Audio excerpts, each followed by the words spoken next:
Ignorance is the perfect tool for control. If people remain ignorant, it's so easy for you to feed their minds with anything, because ignorance means that you're not even going to be able to question whatever it is that people are trying to tell you. You'll take it for gospel because you don't have the skills to even question it. And success is your ability to bless others, because if you're successful, giving and being generous is not a problem. You can change people's lives with your success. It's not just about you. It's something that spreads. I think that's how you can see success, measure success, feel success, and you get the purpose of success, which is to then get things back to you that are not just about money.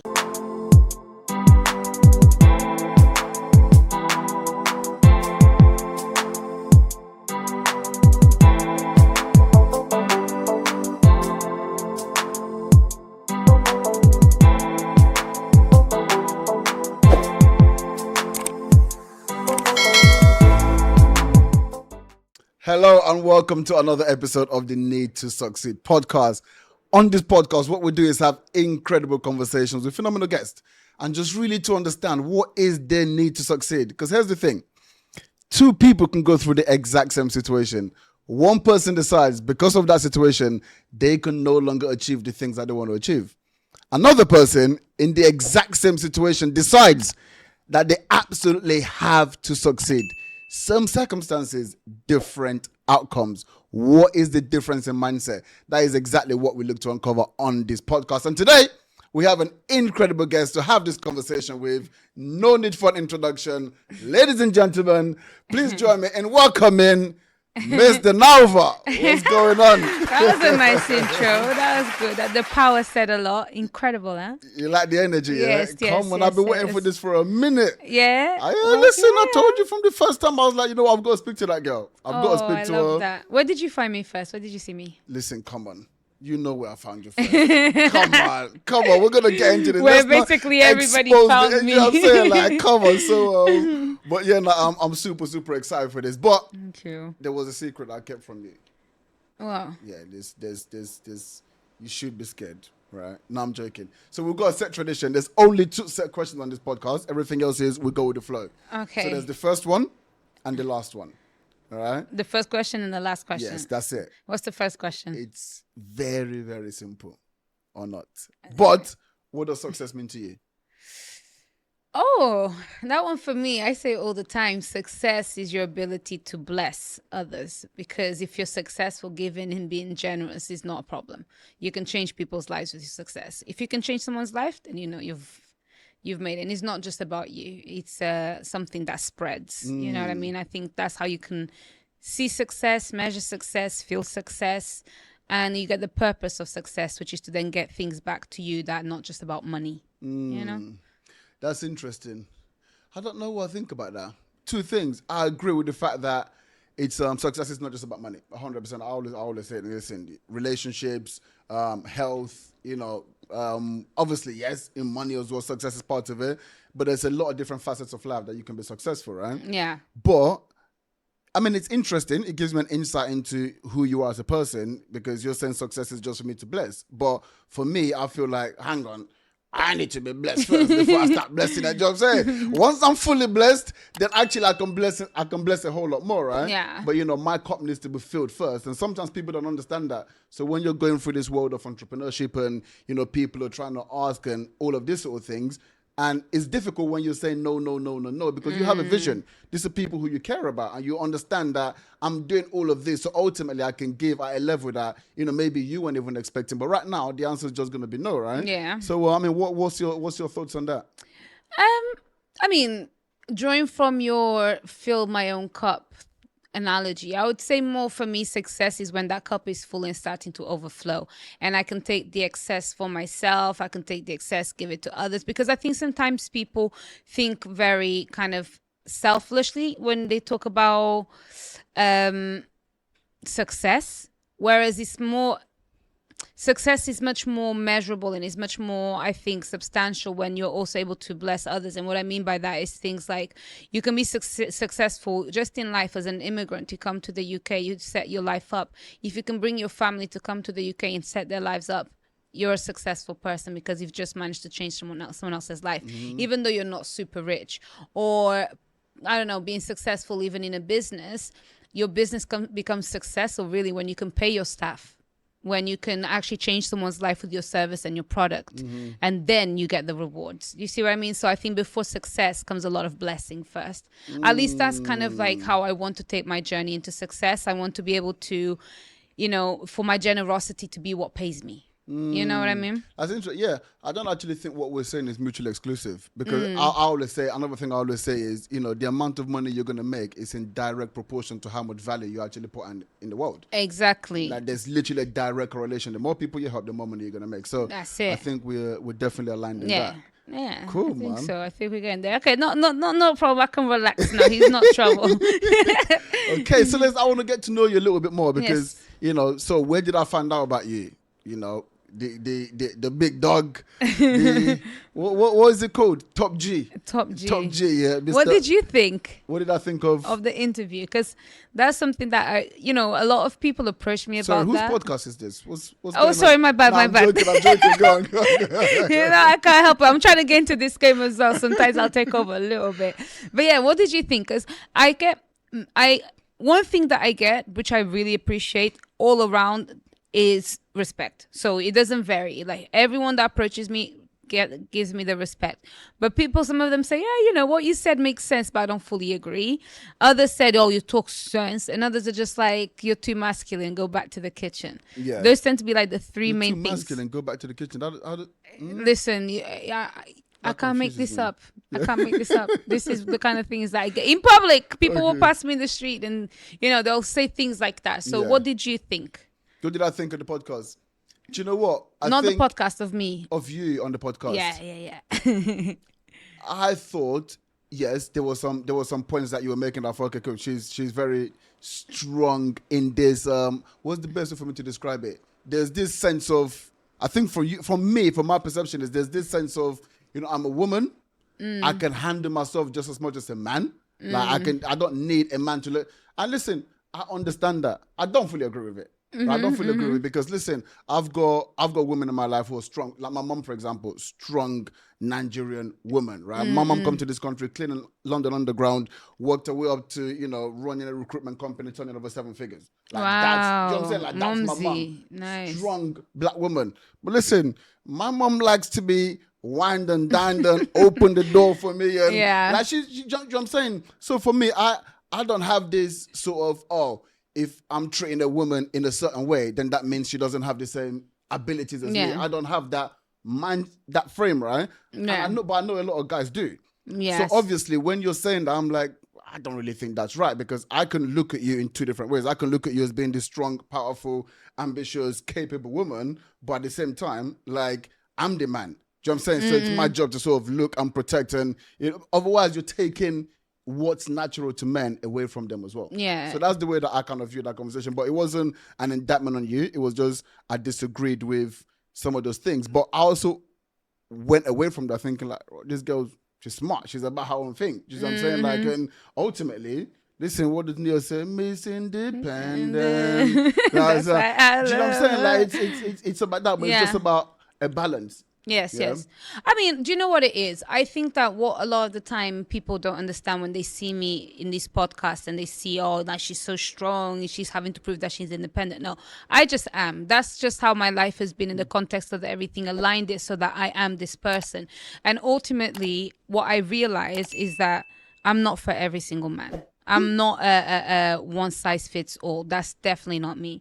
I'm very aware of the fact that I don't need a man in my life, but I want a man in my life. And I think that's kind of gives it a different sort of dynamic, because now I'm in a position where I am actually able to make the better choices. You know what I mean? Because I've got my own back, which means I'm not going to be with somebody out of dependence or because I need something out of them. That being said, then that means that whoever wants to then come and venture towards my way needs to also be reliant on themselves and know that what it is that they give is more than the material that usually men look for usually the things that men want to provide for a woman. I can even change a tire, I can build, I can do a lot of different things. So what I need from you as a man is something that is here, something that you can't touch. I need a sort of a level of guidance that is superior to mine. You know what I mean? I need somebody that has a certain intellectual perspective that is completely different to mine. Doesn't need to be superior, but has to be different, so that my mind can be constantly challenged in a way where I can submit my leadership of that relationship to him, so that he feels comfortable. That means I can't just have any guy. I can't just pick somebody up off the street. He needs to be a real man that has worked hard in his life to get to where he is, because I did that for myself. So if I've done that, I can't ask any less of you. Otherwise, you're inferior to me. 100%. Do you know what, though? That's the thing about podcasts. Look, I'll be honest, I don't know if this is true or not, but at the same time, when you're a strong, independent woman and you're in a podcast with Andrew Tate, then the reality is, like, this nuance wasn't there. If I'd heard what you just said on that podcast, I wouldn't have gone away thinking, oh yeah, she's like, I don't really like that. Like what you just said there makes perfect sense, right? Because not all men actually have a brain cell. Yes. Right? And some women, that's what they're looking for. Some women just want a man with a six-pack, muscly, That's cool. That's also cool, because that's what they want. And there's a lot of men like that, right? But what you're saying is actually there's more to meet what I need, my attention, my stimulation. But when you're on a podcast with Top G and he's giving it to you, and you already know there's a perception of, he was the most Googled man on earth at the time. He was literally at his top peak at the time, right? So there's already this perception. You've got your own image. So I think naturally there's going to be that, you know what I'm saying, that clash anyway. And that's understandable. But I think before we started the podcast, I was going to ask you a question. And I think that was actually based on that. And I said, nah, let me wait for the podcast, right? And I was going to say, and the question I was going to ask you was, how do you feel that you've changed? And remember I said to you, do you feel like you've changed in the last few months? What would be your answer to that? Or evolved is the word I use. Evolved, actually. That's the right word. I evolve every single day. I've evolved a lot, especially because this is what a lot of people don't understand. My face being in this space is a brand new thing. It's a brand new venture. The first time I decided to go on YouTube was on a dating show with Castillo, Cloud Chasers. I won that show. That was not looking good, bruv. That one. I won. So that was the first tick. From there, then it gave me kind of a bit of a mystery. Like, who is this girl? She made sense on the show. Interesting. And that's how I then eventually ended up on the Pearly show, because she watched the Castillo one as well. And then I go into Andrew Tate. Now, the whole journey between when I first went on YouTube to Andrew Tate to where I am right now is extremely short. And a lot of things have happened. And for me, I'm the sort of person that I like to move quick because I'm intense. So I had that opportunity. From that opportunity, I'm like, okay, what am I going to do next? I need to first read the room, see how people received me, the same way that I did with Castillo, and then find my way to go in.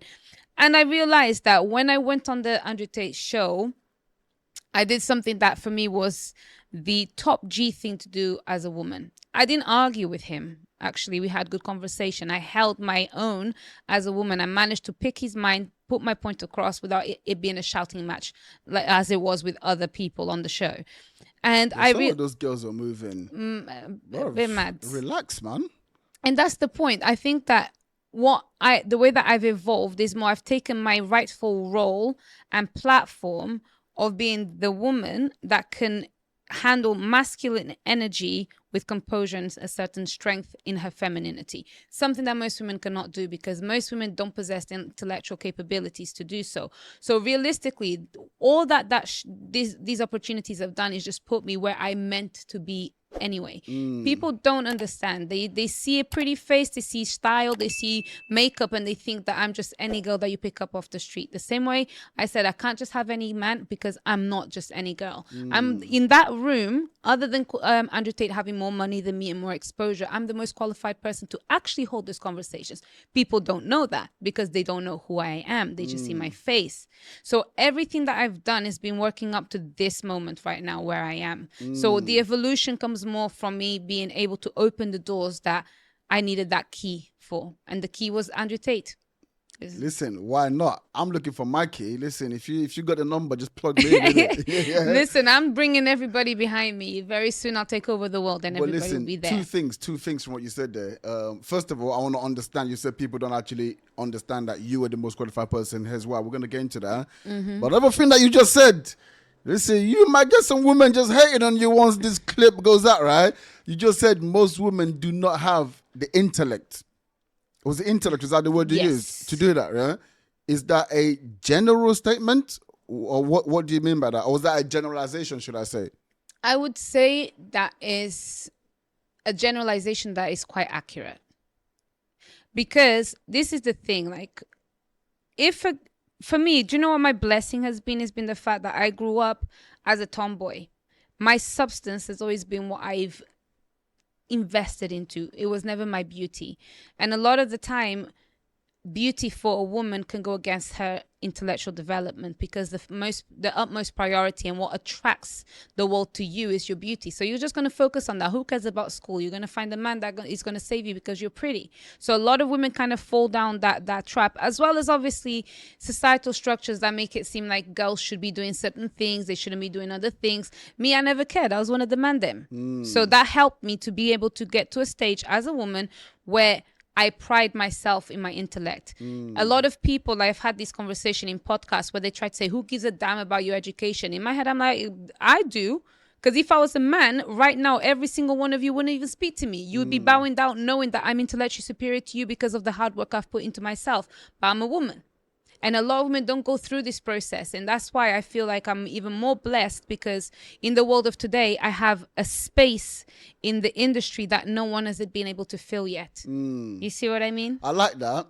What I would say is don't alienate your audience. So for me, just thinking about, so I look at my missus, right? And I look at my sisters. I look at my mum.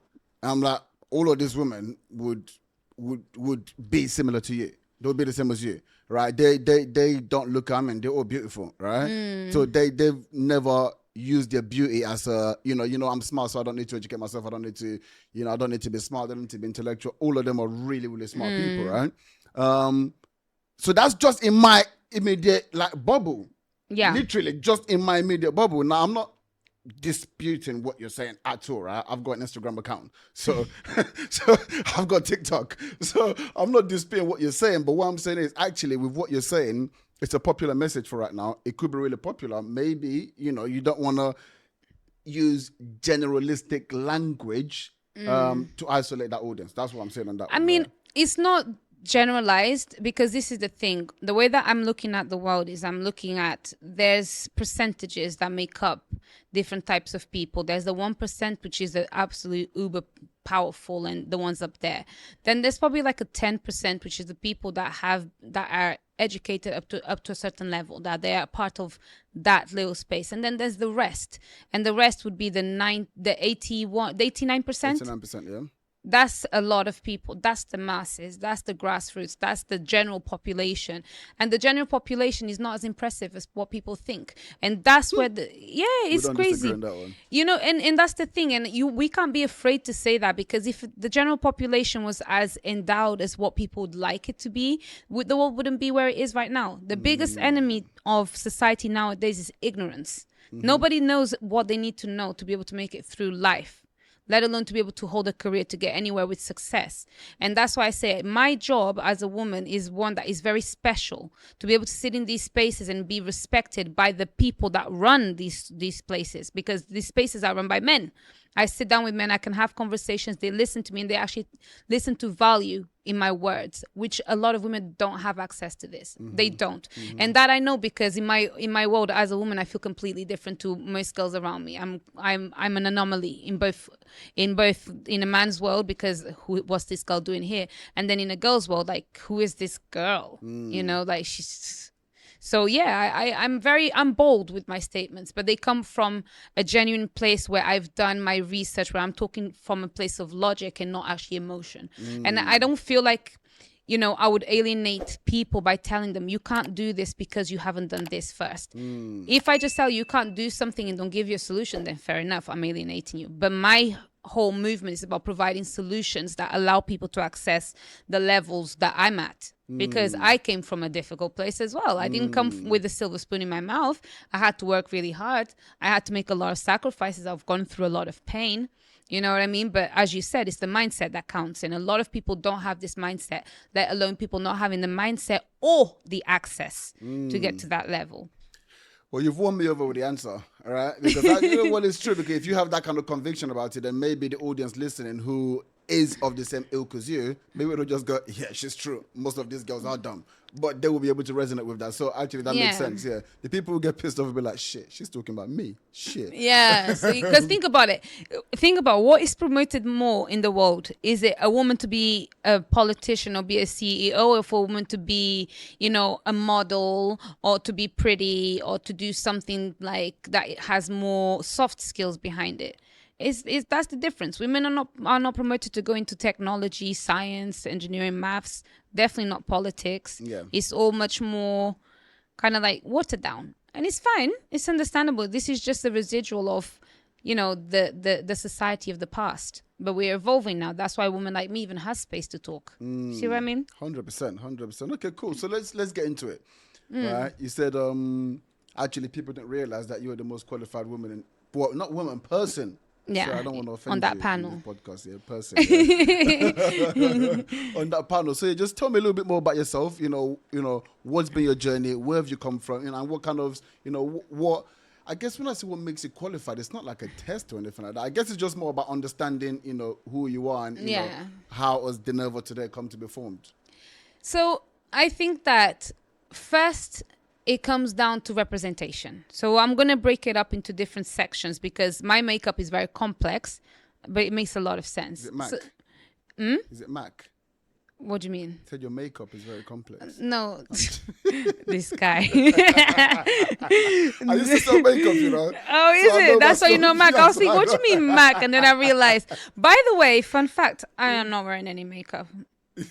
At all, look. Fun fact.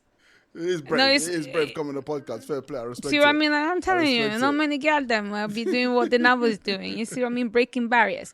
But cool. So through representation, for me, there's a few reasons why I am capable of understanding humanity or society through the lenses that I do, because I'm an immigrant. I came to the UK.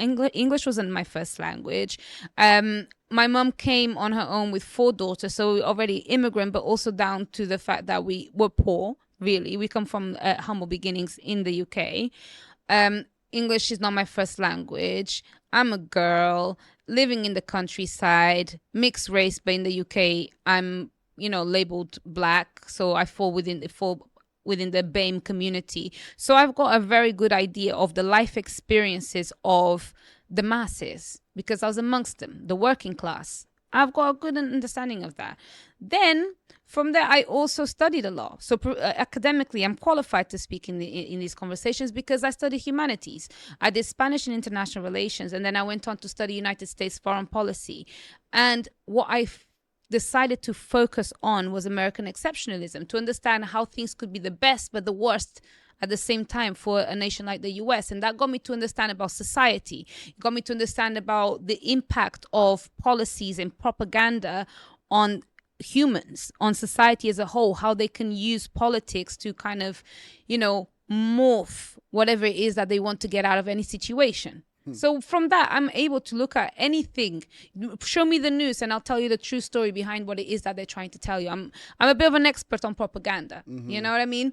And then also professionally, I'm a qualified teacher, which also allows me to not only understand the way to communicate with people, so sit down and actually have this conversation, make them engaging, but I also understand the tumors of society that start from the youth.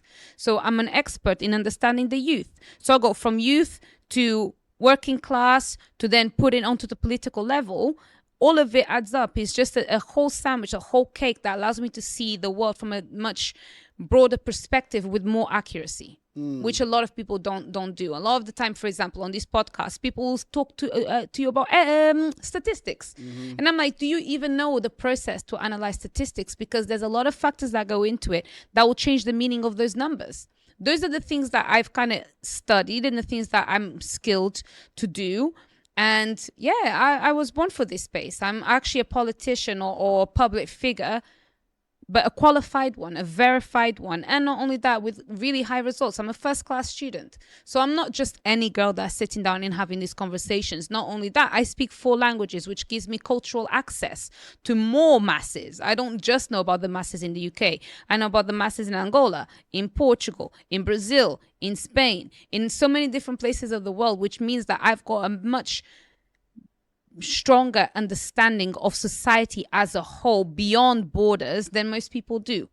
And that's where I think people get it twisted. They don't understand how my mind works and why it works that way. But I've worked a lot. I've dedicated over a decade to education.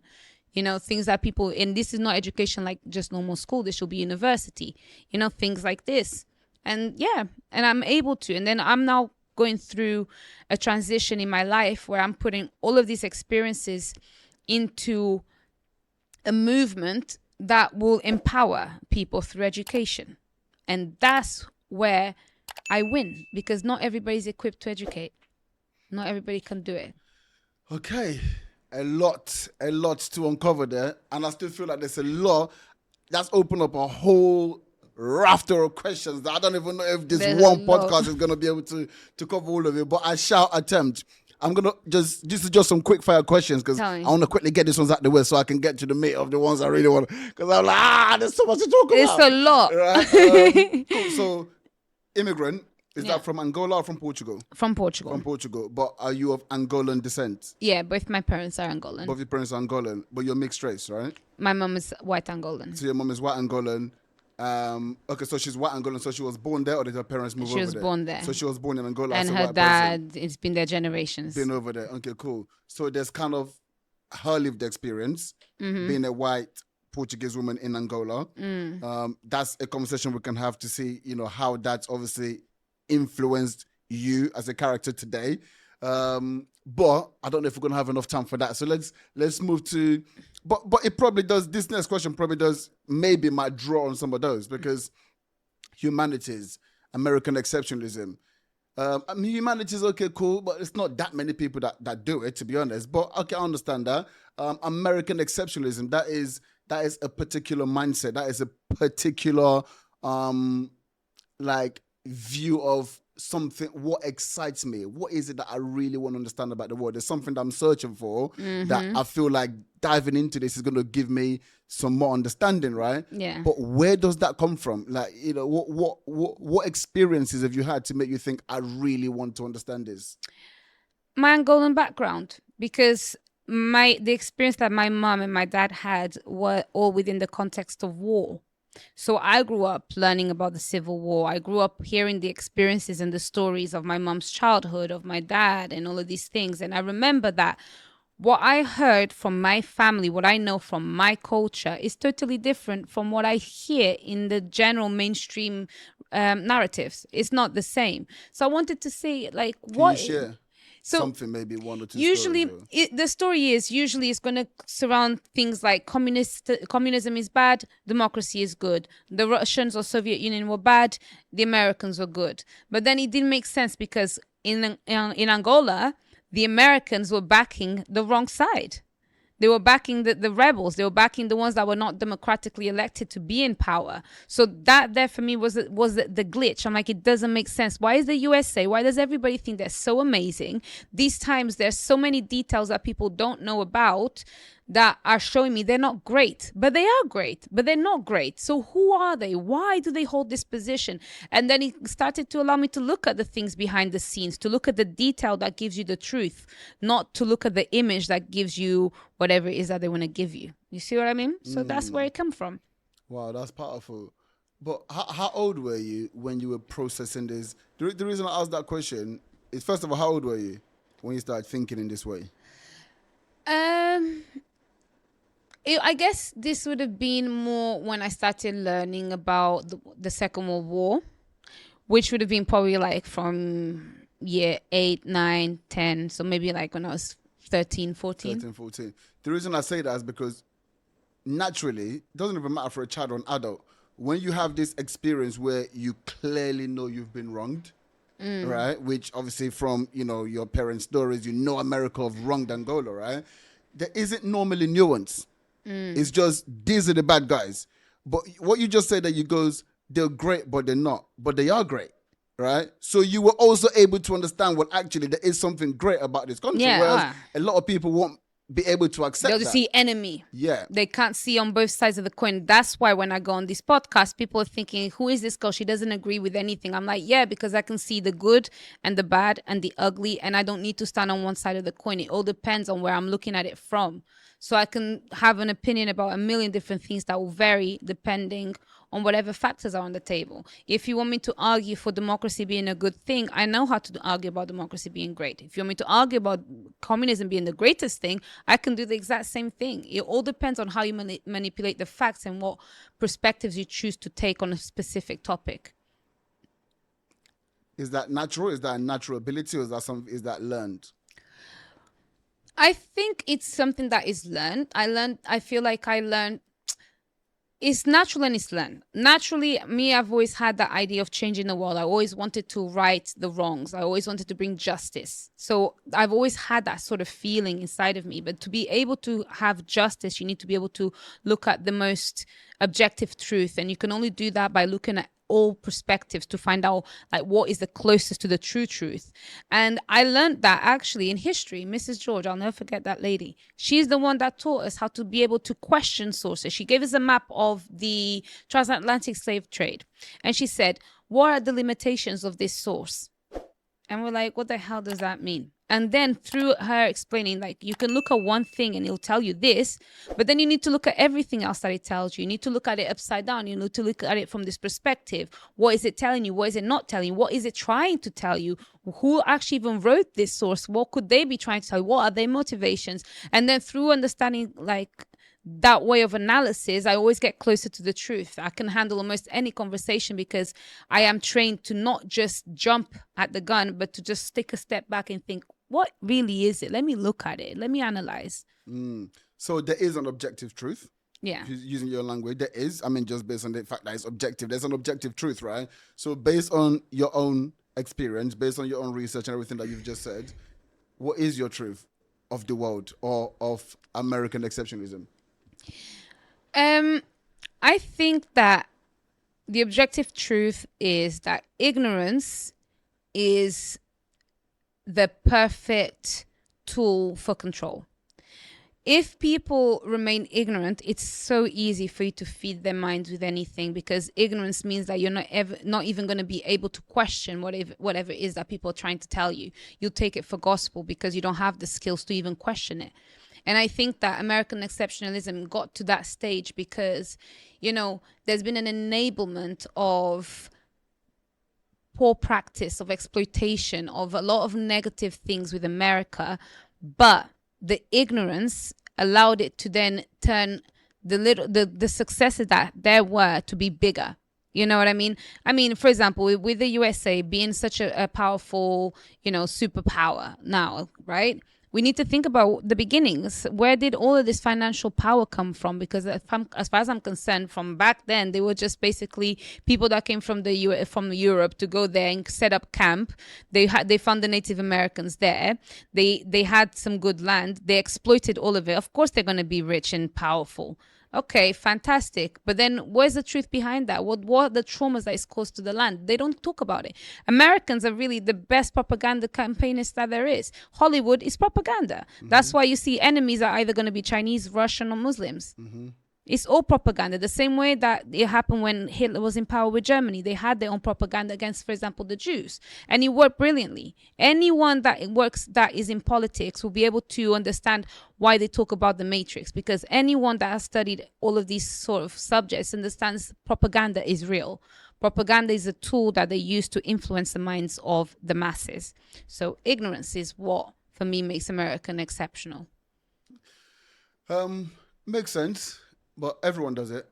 I mean, Russia's propaganda is strong. China's propaganda. Listen, I'm Nigerian, bloody hell. We got some mad propaganda. Like, the fact that you can have those many people as impoverished in one of the wealthiest nations on earth, the propaganda there is strong as well. But I guess if you ask me the question of, where did America actually get the wealth from? If we're talking practically, I think it really came down to when they shifted from the gold standard to the fiat currency, right? Because then there was no longer any reason. Nothing really had to make sense anymore, because essentially we just say, we're America, we're great. So if you buy these dollars, it's going to be backed by the fact that we're great. It's not backed by gold or any minerals or anything at all. So we can just keep printing this money, and you just have the faith and the confidence It's that all the image, the glitz and glam of the Americans. They got one thing. I'll give it to them. They know what they're doing in terms of that. They're persuasive and seductive. 100%. Where we've got to now, I mean, there's so many ways to take it. We can talk about Africa, we can talk about America, but let's talk about America because we're there already. And obviously, you studied a little bit about their politics. Is it too far? What's the solution to this ignorance? Because it's not just in America; it's in the UK as well. Yeah. I did some content a few days ago. It's not actually gone out yet, but I filmed the content talking about the fact that people are having a go at these train drivers who are on the strike. And I'm like, you don't understand the way that it works. Yeah. Today, they're manipulating you to have a go at them. And once they understand how to get all of you against them, next time when there's something that you're fighting for, they already know the trick to use everyone else to be against you. Yeah. Right? But how do we combat this? We combat it through education. If you notice, Who controls education, though? whoever it is that wants to take on that role. So, for example, for me right now, I want to take on that role. I want to take on the role to empower people through educating them. And education doesn't mean go back to school. Education means, teaching people how to build their own tools to access knowledge, new knowledge, and to grow their brains and their capabilities through that. Because I think that, for example, right now, a lot of people are under the pressure of, you need a business, or everybody should go into property, or everybody should do all of these things. And it's like, no, what you need to do is to be able to learn whatever it is that you need to make whatever you like be something better than what it is right now. You need to evolve your talent, your passion, your interests. That's what people need to do. And a lot of the time, it requires you to be able to have that elastic mind where you can kind of pull inspiration from other parts of your life, from people, from things around you. You know what I mean? You don't have to follow the same footsteps as everybody else, but you feel like you do because you don't know how to know any better. You don't know how to go out there and learn for yourself whatever it is that you need to learn. You don't even know what it is that you like a lot of the time. See what I mean? So education is always going to be the solution. And education is, it can be adults, but I feel like education mixed with youth, then we are in the money. Once you educate your youth and you build that youth to be capable, the future is going to be beautiful. Yeah. And that's why even right now I'm very big on it, and I'm very much I'm huge on educating people about societal phenomenon, because that's one of the best ways that you teach people to be like, don't pay attention to that, focus on you, focus on this. Everybody's got AI now, everybody's got the internet, everybody loves to watch all of these podcasts and shows. So I'm going to infiltrate with good information. I'm not going to just sit down and have a ha-ha sort of show. I'm going to have a ha-ha sort of show where at the end you have a learning outcome. You know what I mean? I'm a teacher after all as well. 100%, because ultimately, the problem with I'm in that space. I've got a coaching business. I coach people in doing exactly what I do. I've got Airbnb business, and I coach people to do the same thing, right? But obviously within my industry, I always talk a lot about the sort of nonsense out there. People talking about passive income. It's like, hang on, how do you want passive income when you're currently working a 9 to 5? You're making 2-3K a month, and you want to make 5, 6, 7, 8,000 pounds a month, but that's going to be passive. Whereas you're working 9 to 5 to make 2 to 3K. It makes no sense, but it's an easy sell, right? So I completely agree that education is the way forward, but where this market is just so crowded right now, it's like, how do you actually cut through that noise? Especially for someone like yourself, for example. Obviously you've really kind of exploded within the social media influencer space over the past kind of few months. You've got eyeballs on you. Yeah. Right? How do you intend to use that? I intend to use that as already kind of like as a platform that has been built for me and verified for me. Everybody knows what Dinalva is on. Everybody knows what she looks like. Everybody knows that she's a bit strong. They can feel and sense my personality. But out of that, they've respected what I've had to say. Whether they agree with it or not, they've heard. And that's the most important thing. And now that I have people's attention to listen, now I can show them who I really am. Because in the podcast, people only see me having to do debates. Debating is really fun. I enjoy it, but that's not really who I am. I'm not the sort of person that is always debating. I'm not that combative. I'm much more, generous in conversation. I prefer to allow people to get there by themselves, to facilitate certain things. So right now, I'm just going to take over the space by creating the shows that no one is doing. I've been researching the industry, the creative industry, especially the entertainment industry, and I have to say I'm quite appalled because that space is reflecting what's going on in society. It's fast food. It's just fast everything. They just want high consumption and low quality. That's not what I want. I want to bring quality to entertainment. I want to be able to have shows that have creativity, that have engagement behind them. And like I said, as a teacher, the most amazing thing is that it allows me to get to those stages when I plan my shows, because I think about how we're going to start it, how we're going to build the knowledge so that they can then access the main activity. Once the main activity is done, how do we test? And then how do we give them the final exercise that keeps them happy and confident that they've attained knowledge? That's the process you follow in a lesson plan. I just need to transfer that into a show and make it entertaining, make it fun. And then let's not forget, I'm Dinalva. There's no one like me out there, And I'm yet to see a person, a foreigner, be in the forefront of everything with her accent being so blatantly foreign, but make a lot of sense and still remain eloquent.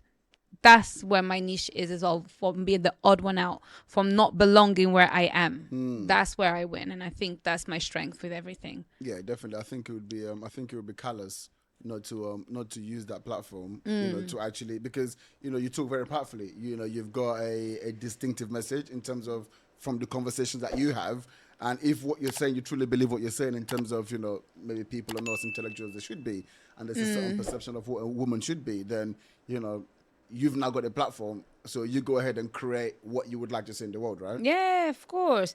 Because this is the thing, like people are so ignorant to the variations of people's experiences. You know what I mean? Like, for example, every time they talk about what a woman should be, and if a woman doesn't have a man in their life, something, it's like, bro, you're talking about all of these single mothers. How many of them are actually widowed?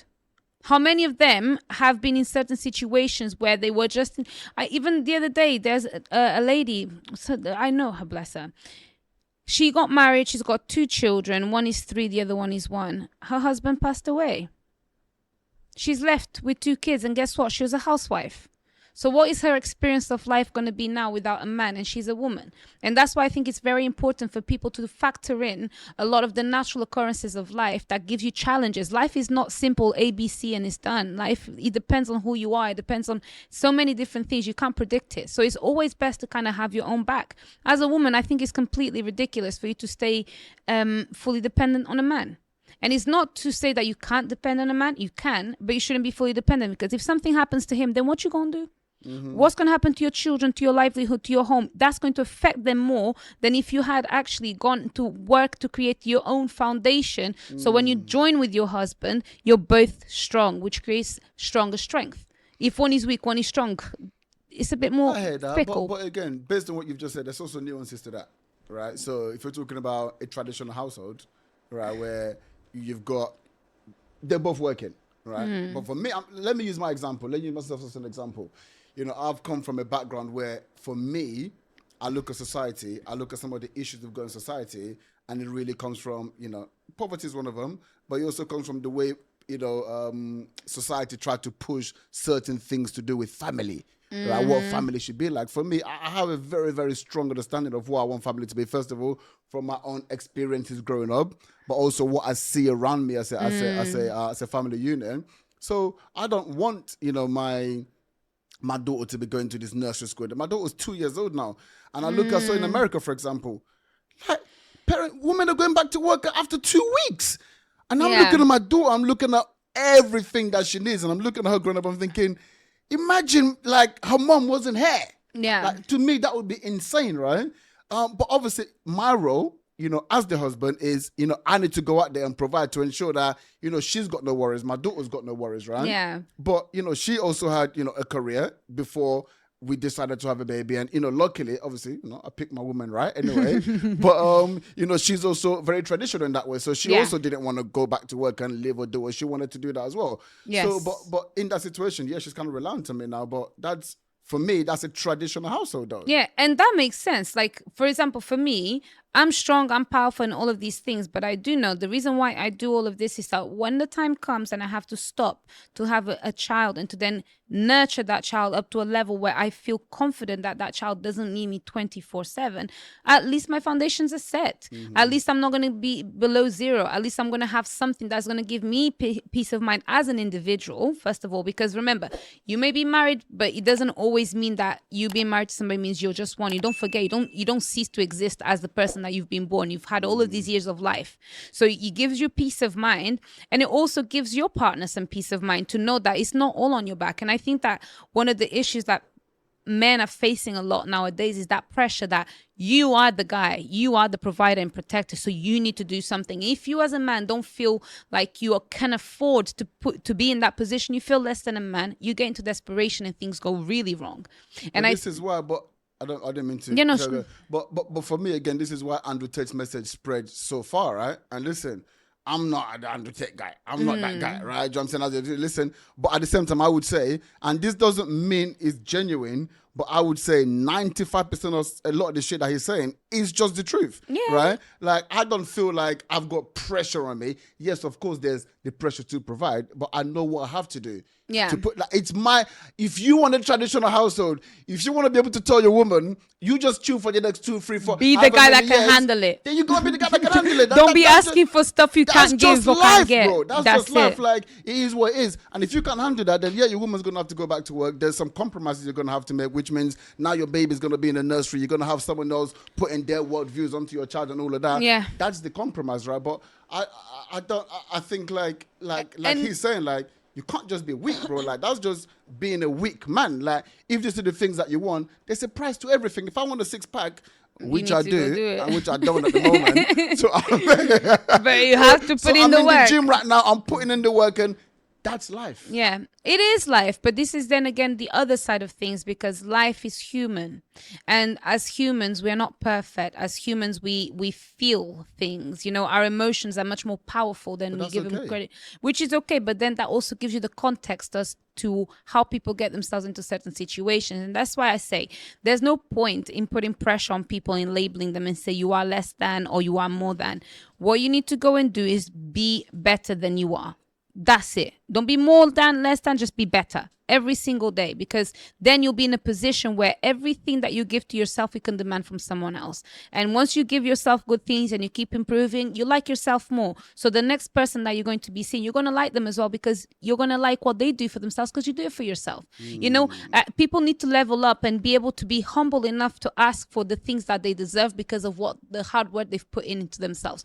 That's why I said, for example, for me, I don't want just any other guy. Not because I need somebody that has money. I want somebody that has worked on their mind as much as I have, because I've put in that work for myself. So that means that me and you together as a team, we need to be on a certain level together. And ideally, if you're on a stronger level than me, perfect. But if you are less than, then I'm doing myself a disservice, because I have a mission in the world. I want to be able to have children and have a certain dynamic that will allow for my legacy, which is also my legacy, to prosper with much more success rates. Not just to have somebody that I'm going to have a child with and then all of a sudden we're scrambling for anything, and me, I'm not going to work because I'm trying to raise a child and you don't know what you're doing as a man. Put that pressure on you, that causes arguments. You get divorced quick. However, if you're on similar levels and you have certain conversations, you communicate, you plan, you are realistic, then all your dreams can come true. And you also have to make sacrifices, which a lot of the time people are not willing to do, especially when they get into relationships. You have to make a lot of sacrifices. Powerful. I do agree with that. I think when you start looking at other, that's what I said, if that's what you want. Yeah. Once you start looking at other people as a standard for the sort of life that you want, that's when you've already failed. You're banging trouble. That's it. Do you know what I mean? Because That's the true. standards have to be something that you're able to actually live up to. right? You yourself, like I say all the time, like all these girls. Listen, I'm just gonna say right now, all these women and even the men, but anybody that is asking to go for dinner, for a date on like a rooftop dinner where a guy has to spend 100 and something, can you spend that on yourself? At least 2 to 3 times a week. If you can't, then you deserve to be asking for those things because that's your standards. If you can't, don't be asking that from someone else. You know what I mean? Same thing with the guy. If you've been out there moving nuts and being immoral with your sexuality, don't be asking for a virgin because that doesn't matter. It doesn't marry up. Do you know what I mean? Everything you put into the world is what you're going to get back. So if you want something good, be good. If you want something strong, be strong. You know what I mean? You attract who you are. So I think that that's the problem that people have nowadays. They look at other people, they look at what everybody's saying, they look at what everybody's doing, they want the same, but they're not willing to put in the work. You have to. Yeah. So work hard and you get what you want.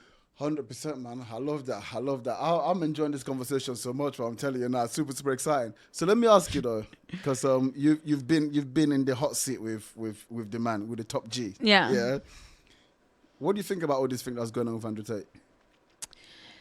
Look, I split these answers into two things because there's two elements going on with Andrew Tate. There's the whole thing of Matrix and, liberation of men's minds, one. And then there's the whole thing where where we're talking about now his relationship with women and the whole sex trafficking case and things like this, right?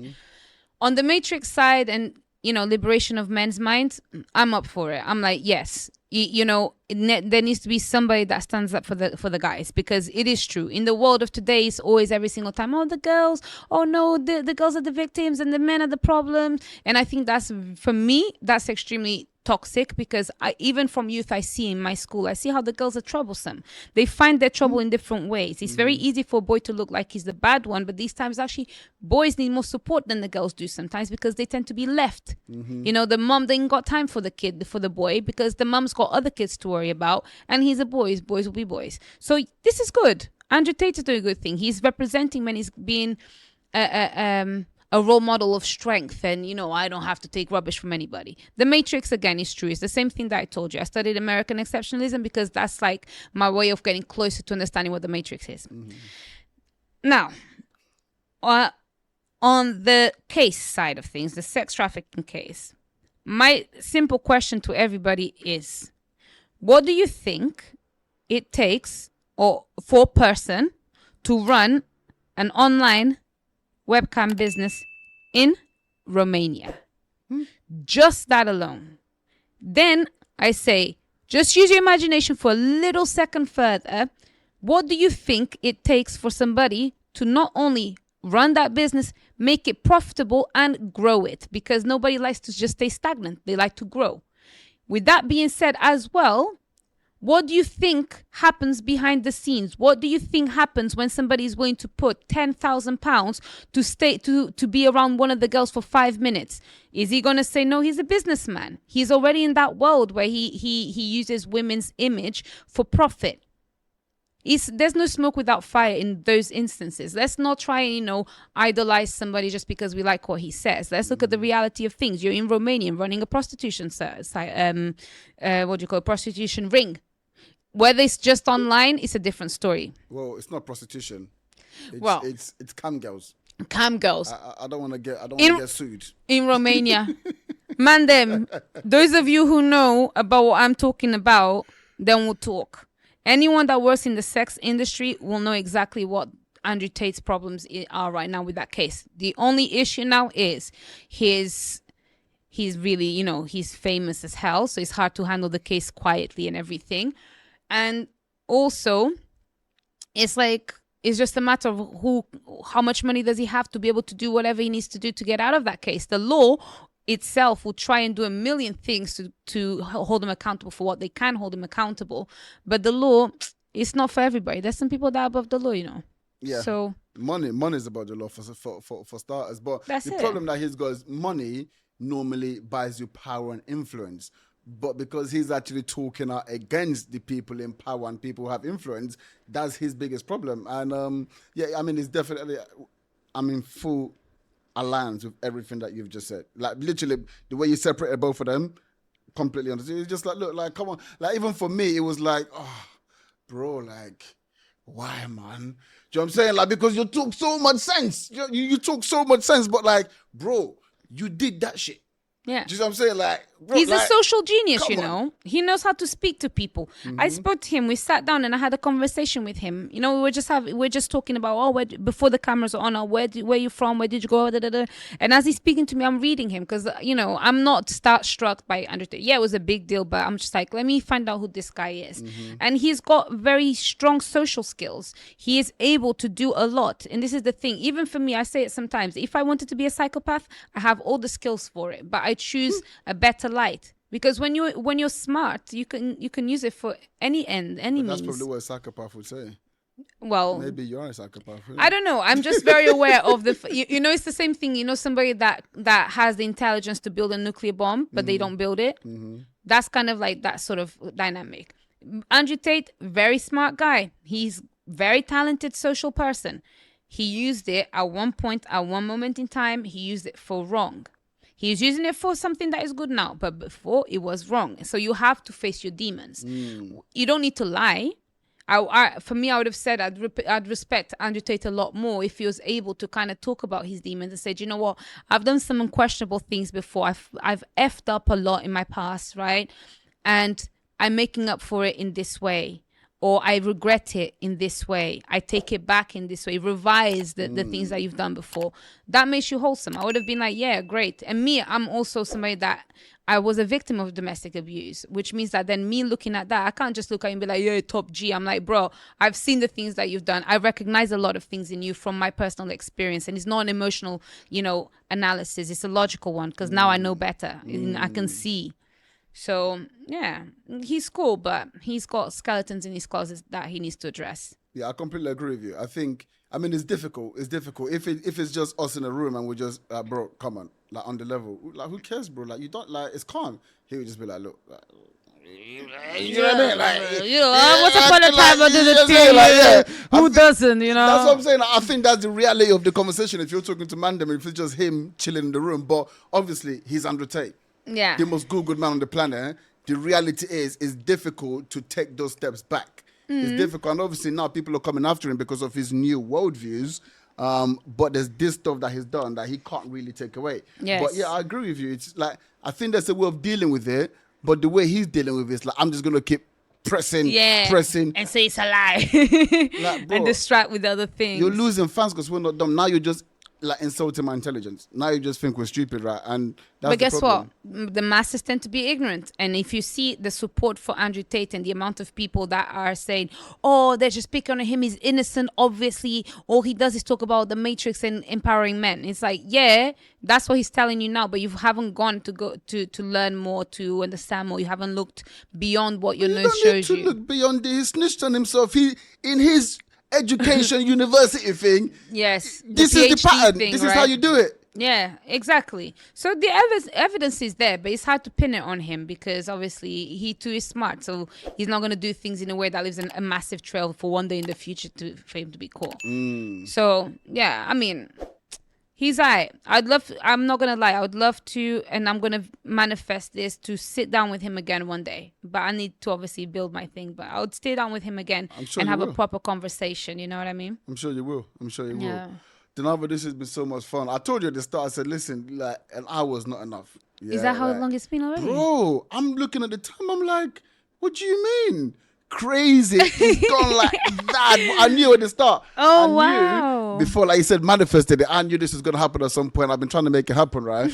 And I just knew, like, bro, like, there's just so much stuff me and her can talk about. Like, it's just not... we've not covered it much at all. Nothing. Do you know what I'm saying? So, please, we've got to do this again. Of course, we've got to do this again, yeah? But... remember, I promised you. The last question, right? Yeah, I've been waiting. Yes, that is the last question. So, with everything, and look, I think I asked you, when did you blow? And you were like, December. Like, that was literally the start. So that's crazy to think, what 8 months in, right? Mm-hmm. But with all of that, you know, you become a well-known person now. Your face is out there, you know.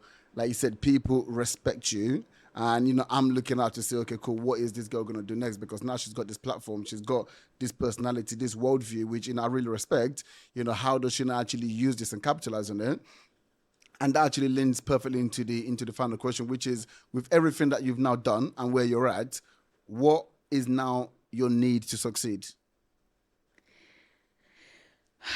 My need to succeed is that I've always had a dream of taking over the world. So it's going to come. Were you like Pinky or the mouse? A mixture of the both. A mixture of the both. It can't just be one. You gotta be a bit ditzy mixed with a lot of brain. Make it fun but serious. Yeah. So yeah, my need to succeed now is to take over the world. But what does that mean? It means that I need to continue to open up my skills that are universal. My ability to speak different languages, to be racially ambiguous, to be able to be culturally, aware, to be able to communicate with almost any audience. Listen, before we finish, let me tell you, my audience is extensive. The other day I went into a prison and I was chopping it up with the mandem in there. I went for a tour around the wing. I can speak to children. I've done interviews where I'm talking to 4-year-olds and we're having a full-on conversation. These are kids, from women to men to old to young, to English speaking, to non-English speaking, to black, white, whatever, any person I can speak to, any person I can relate to, which means that my dream of taking over the world is not a dream. It's actually a vision that is right there. It just takes time and a lot of hard work. Dinalva, thank you very much. Thank you. It was a pleasure. It was amazing sitting here. Loved it. You are listening to the Need to Succeed podcast with Ibrahim Brahma. Make sure to like and subscribe for more episodes like this.